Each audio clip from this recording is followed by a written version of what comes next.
Get your stinking rat out. It's late night large. Good evening and welcome to another edition of Lockdown Large Extra Time. I know it's been a while.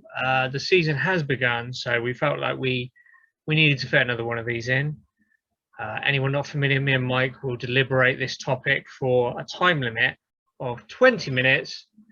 The topic today that we thought we'd discuss, quite pertinent, is who do me and Mike think, which team has had the best transfer window?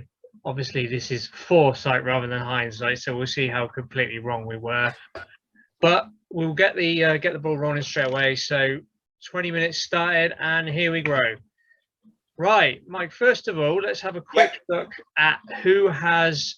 I thought a good way of judging this generally, first of all, is looking at who has spent the most. So very quick rundown of the teams that have spent the most. So the top 5 spenders we'll go through. Okay. So number 5 was Aston Villa, who spent 93 million. Then it was Chelsea with 97.5 million. Man City spent around 100 million. Manchester United spent 133.7 million.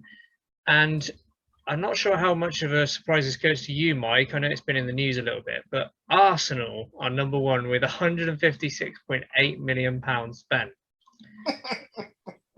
Yeah, so here we grow with the comedy. But initially, first of all, so if we start with Arsenal, first of all, how much does that surprise you that they were pretty significantly the biggest spenders? How much surprised me? Well, listen, I think before anything was done, I wouldn't have said that. I wouldn't have guessed it. Would I have said they were probably the club that needed to spend the most money in terms of where they are compared to where they feel they should be? Yeah, probably. But I wouldn't have expected it. No, I mean, I don't, would you? No. You've kind of taken the words out of my mouth. That's basically how I'd phrase it. I think Arsenal fans will probably be the first to tell you Stan Kroenke, they don't like him at all. He's the last person you'd expect to open his checkbook in a huge way. But yeah, exactly what you said. Are they a team that needs to outspend everyone else to even start catching up to where they need to be, challenging for the top 4? Obviously, yes. But that's not the question we're talking about tonight. What we're talking about is who's had the best transfer window. And by best, we mean who will get the best value for that money, not who's burned through the most. So in terms of Arsenal being the biggest spenders, Mike, we look at the initial result of that. Up until this last weekend, Arsenal were rock bottom and hadn't even scored a goal. So can we say that their transfer window is a horrible failure, or is it unfair, and should we judge it more longer term? No, I think what you can't do is say, you know, at this point in time, that I'm not just talking about Arsenal here, but you can't just say right off it's crap, because, like you say, you know, you said this is foresight rather than hindsight, of course. You know, and sometimes when you're spending money or getting new players in, whether you spend big money to do it or otherwise, or however you go about doing that, it's not necessarily always just for immediate gain or immediate goals or immediate points on the board, or, you know, sometimes there's an investment in the future, and, you know, you have to balance all these things out when you think about, you know, the different approaches different clubs will have, the different goals they have, the different things they want to achieve, etc. So, you know, maybe that's slightly unfair on them, but I mean, let's be honest. If we were going to rate that every Premier League team's transfer window from best to worst, I mean, and obviously, you know, foresight still, we don't know, it could be brilliant, but at the moment they'd be towards the lower end than the top end, I would say. Okay, so just quickly talking about actual the meat and bones of it, putting the meat on the bones. So some of the biggest players they signed: Ben White for 50 million,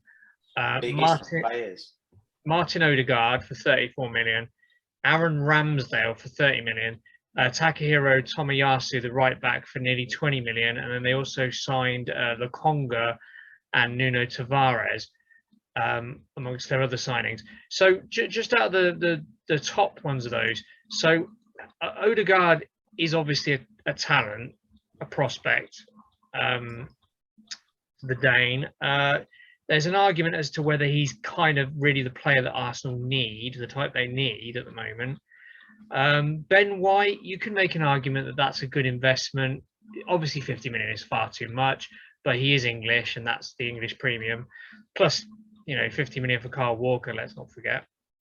I would still say 50 million for Kyle Walker. At this point in time, better business. Yeah, but again, Mike, they've only just spent 50 million, so they've seen no results. Whereas Kyle Walker, I agree he's done very well for City, but he still is not worth 50 million, never was worth 50 million. So Ben White, 50 million. So you could argue Arsenal have been a shambles at centre-back, so maybe that's a good investment. And then, what do you think about Ramsdale, though? I mean, again, that's a premium because he's an English goalkeeper. £30 million, really?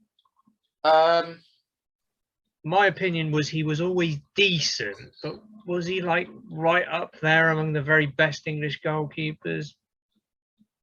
I can't really see it. I don't know. I don't know. So they've rolled the dice, haven't they? Really, on future English talent, and Danish talent. Well, I mean, clubs are going to have to do that now with rules that are coming in. You could argue with if Kroenke's going to open his wallet, he'll want there to be resale value if any of them prove to be not up to scratch. He'll want to get a decent size, a decent sum back for that huge outlay. And if you buy them when they're 21, 22, then you are realistically going to get a decent price. Yeah. So it might not be quite as expensive as it looks. I guess what Kroenke's thinking is, if it goes tits up, we'll get most of that money back. If it goes well, then we've got a team for the next 6 or 7 years. Yeah. Yeah. We've spent a lot of time talking about Arsenal, though. Yeah, but that's all right. Don't worry. I'm guiding this. I'm guiding this my way. So we're down to number 2, right? Manchester United. Now, as fans of Manchester United, we may be a bit biased. Is it fair to say, without going through the other teams at the moment, Mike, on the surface, did United have a banging transfer window? Because, I mean, what question is that? I mean, yes. Yeah, I mean, go on. Listen. We try not to bang too much about just United, although it's tempting for us. So what we've got? Tom Heaton on a free. Yeah, cool. I would argue that's a better signing than Ramsdale. 100%, yes, definitely. So yeah, anyone argue with me on that? I dare you. You're wrong. Go on. Sancho comes in, right? So replacing Dan James, because we get a decent price for Dan James out the door. Well, yeah, we hadn't got rid of him yet, but Sancho comes in, right? And you're thinking, okay, there's been a lot of talk about him for a long time. Finally, we're actually bull by the horns. We've fucking got something over the line. Serious business, a signal of intent. Brilliant. What will happen from here? I don't know, but it's a good signing. We're happy with it. And then when you pick up Varane, I have to admit that knocked my socks off. That we managed to sign Raphael Varane. I couldn't see that happening. Again, that was being talked about. and then it was like, fucking hell, we get Sancho and Varane in the same window. Four-time Champions League winner, and obviously Yeah, World Cup winner, and still only 28. Exactly, just entering his prime for a centre half. Mm-hmm. Absolute fucking steal, if you ask me. Yes, he's not English, but is he worth 7 mil less than Ben White? Is he fuck? So, again, not just bashing Arsenal, but forget what Arsenal spent on Ben White. Forget anyone else. Completely objectively, on its own, that's a fantastic fucking transfer for any club. So you get the excitement. Sancho and now Varane as well. Great, fine, but they were the big boys, weren't they? And same window. Fucking hell, this is brilliant. Like this is great. And we only got Varane 43 mil. Yes, like brilliant. And then the way it was topped off. Oh, the homecoming. I mean, tell us. Oh, but Jesus. It was a funny few days, wasn't it? Because there was a really dark feeling that he could sign for Manchester City. There's a lot of rumours. Suddenly it was like, oh shit, Ronaldo's definitely leaving Juventus. And then suddenly, it looks a bit like his agent played everyone, didn't he? He deliberately tried to make City interested. We swooped in, but the important thing is the homecoming arrived, the returning hero. I'm sorry, we signed the best player in the world. Yeah, him and Messi are interchangeable. I think at the moment Ronaldo is the best. I don't think Messi is it's kind of now and again one overtakes the other. At the moment, to me, Ronaldo is the peak player in the world. We've re-signed him. Now, okay, so let's without waxing on about United, that was obviously a stupendous window, the best we've ever had, particularly under the Glazers. But is there an argument, Mike? So Chelsea are just a little bit down. Sorry, they're behind Man City. But I was going to say, because Chelsea effectively only made one major signing, which is obviously Lukaku. Is there an argument that because they're already European champions, that's pretty much the only position they need to fill? Because obviously Werner couldn't finish his dinner. And they bought basically, probably next to Haaland and Lewandowski, and you could argue alongside Kane, the best centre forward in world football. If we don't describe Ronaldo as a centre forward. Well, he is now. So, and he outscored Lukaku last season. But he whatever. did, yeah. Although I think got Player of the Year ahead of him. So is there an argument that our window, despite buying more players, quality players, Chelsea almost leveled it because they were already ahead of us in terms of where they were, considering they've been champion? No? No. Really? Okay, fair enough. No, plus, of course, we got rid of Lukaku, so yeah, it wouldn't look too good. But that's like saying, if Man City signed no one and Brighton bought in 10 world-class players, who's had the better window? Okay, yeah, fair enough. Talking about Man City then, would you say it's been a failure for Man City? We all know they signed Jack Grealish, and he is a superb player. Whether he's worth 100 million, probably not, but he was obviously one of the top talents in world football that was available. Do you know what? With the English premium that you have to pay, I don't think he's far off that.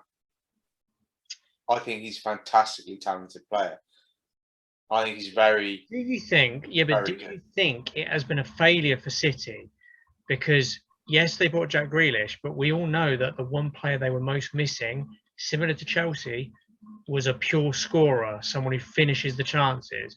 They lost Aguero. Jesus has not turned out to be a fraction as good as Aguero. And obviously, if Jesus get injured, then again, Sterling is similar to Werner, great around the box, can't finish his dinner. So could they really regret saying to Levy, no, we're not playing ball, no Kane, we're not buying Kane now? Do you think they failed even though they got Grealish, or do you think they still had a good transfer window? Time will tell. I don't think they've had a great transfer window. They've made a good signing in Jack Grealish. Yes, they spent a lot of money, but on him, but that is still a good signing. But in terms of, like you say, in terms of what they needed, have they answered all their questions? Have they, have they ticked all their boxes? No. So, was it a fantastic window for them? Definitely not. Did they fail? Yeah, maybe. Let me just ask you quickly, Mike, because we'll just quickly return to Chelsea. So Chelsea obviously bought Lukaku, and people said, "Oh yeah, that's what they needed. That's what they needed." Do you think it was a good idea to buy Lukaku and sell Tammy Abraham, considering Abraham's how many years younger?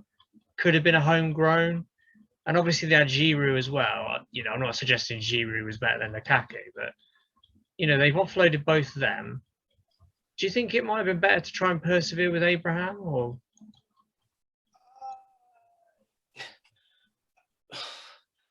I don't know. I don't know. I think Abraham's a good player. I do think he's a good player. I think he's a talented player. I think he's got a lot to offer any team really that he's in. They obviously didn't see him as someone of either the quality and the mold or whatever of what they wanted, what they needed. They'll know more about that than we will, looking at from the outside in. But